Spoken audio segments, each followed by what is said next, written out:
It's an ad that blew up trade talks, had Donald Trump saying he didn't even want to see Mark Carney at a summit in Asia, and it may have broken up the bromance between Mark Carney and Doug Ford. Here to chat about the infamous ad is Brian Lilly, political columnist with the Toronto Sun. Brian, welcome. Thanks so Good much to for be joining with you me. again. Awesome. Okay, so Brian, this ad seems to have done a lot of damage. So why is Doug Ford defending his ad campaign? Well, that was my question to him yesterday. He stood up in the legislature and said it's the most successful ad in North American history. And my question to him was, if this is success, what does failure look like? And he went on a long spiel. He actually had points, talking points, and touch points that he could, say, well, this is why. And in Ford's view, this got a conversation going in the United States that hadn't been happening. He pointed to the fact that with the 75 million that they were going to spend, they were supposed to be running this ad and others between now and the end of January towards Super Bowl. They were hoping to get 1 billion impressions, not 1 billion people, but obviously it takes time for an ad to sink in. Well, they got 11.4 billion impressions, according to Ford's office, and they got people talking about why tariffs are bad. Yep, it absolutely blew up an awful lot of things, but that's his reasoning on why he was still right to do it, that we need to break through to the Americans, and this ad did it because I don't know if you're watching any of the American cable news channels. Over the last while, it was everywhere. It ran during the World Series. It ran during NFL. I guess but it was constantly being talked about in media as well. So they spent a fraction of the 75 million.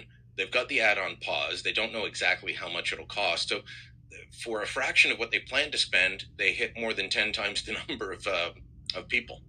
Intended target. There you go. It was hit for sure. It did what he intended it to do, and that might have been why Trump was so upset too. It just caused such a tidal wave of a reaction.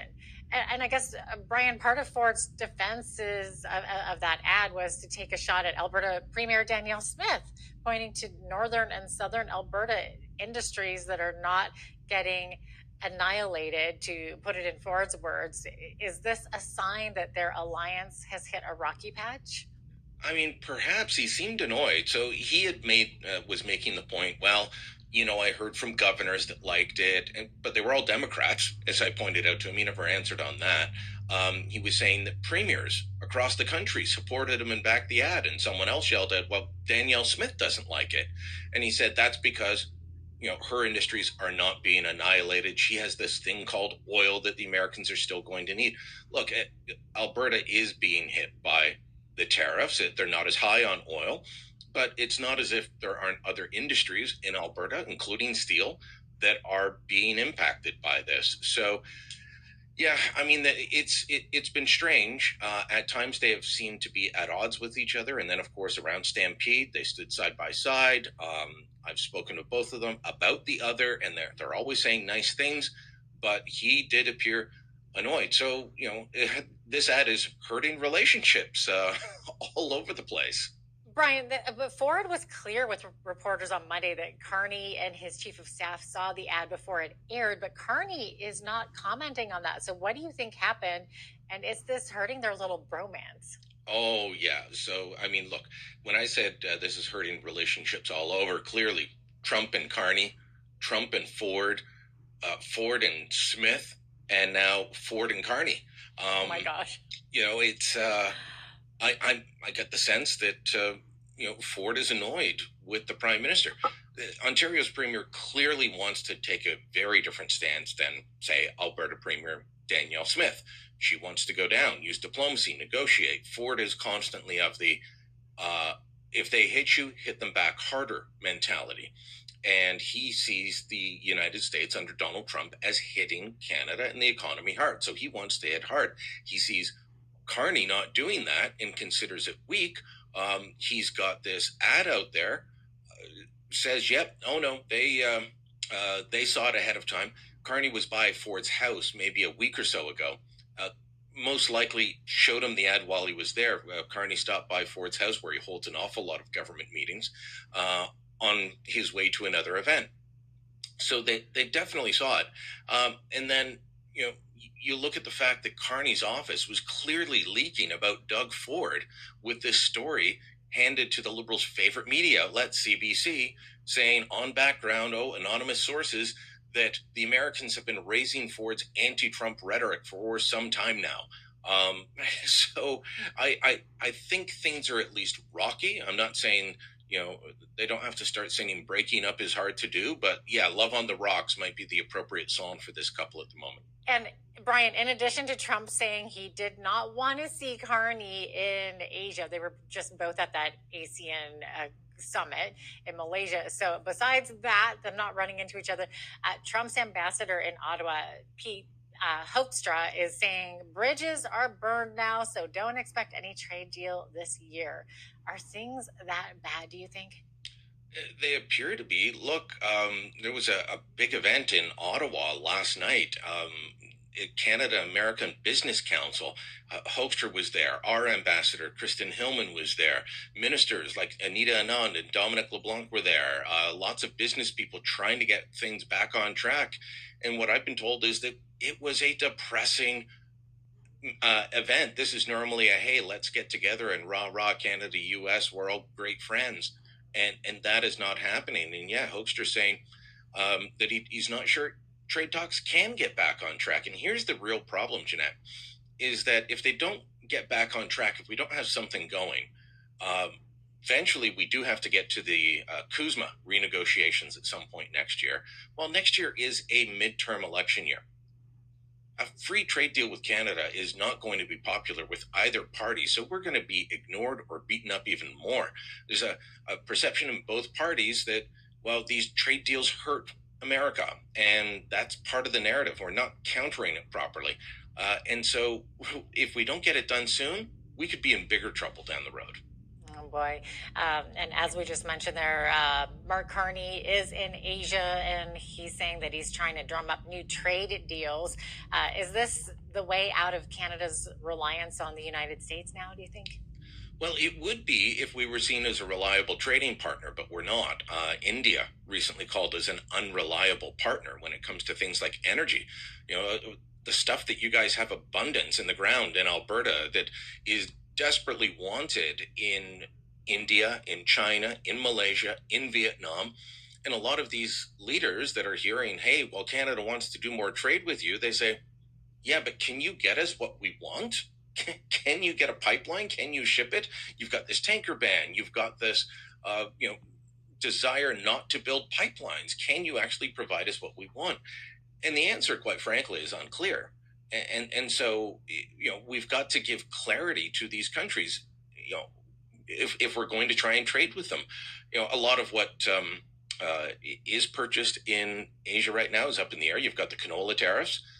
That's about $4.9 billion a year of canola that goes to China that is being hurt at the moment. You've got lentils and peas going to places like India. And again, none of these countries see us as reliable. So how do you say we're going to double our non-American exports in the next 10 years if the people that we want to sell to don't trust us? This morning, Tuesday morning, Brian, the Conservative leader Pierre Poilievre held a news conference, and it looks like the Conservatives are calling for an emergency debate on the plight of canola farmers. You mentioned canola there, so what's the update on this? Well, he's written to House Speaker Francis Scarpaleggia asking that the government or the Parliament, Parliament is not the government, that's where they meet and that's where they discuss, but the Parliament hold an emergency debate on the future of the canola industry, peas, etc.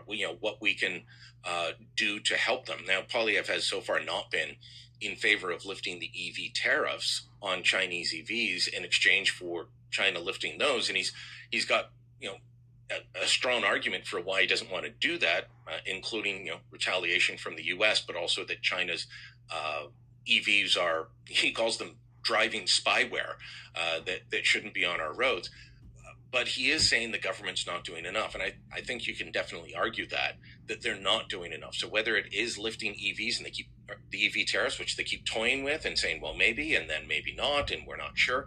There's just a lack of clarity for the whole industry.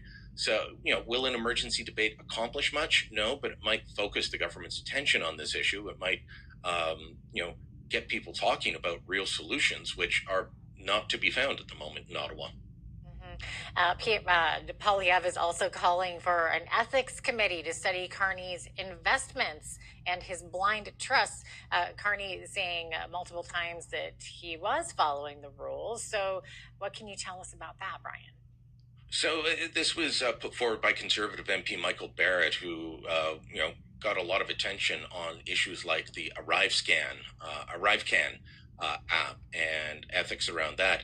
He's very effective in committees, and so he's trying to get this through the House of Commons to see if the NDP and the Bloc Québécois will join him in that. He's going to need all three parties to be able to have enough votes to do that. So it'll be interesting. And if it goes through, potentially damaging, the Liberals don't want this because, as I said, someone like Barrett is effective. And you know what it drums up an awful lot of? Clips to share on social media, questioning the Prime Minister's ethics, questioning his blind trust, questioning his use of tax havens in Bermuda and Bahamas and places like that. And, they don't want those clips going up on social media on a daily basis. Okay.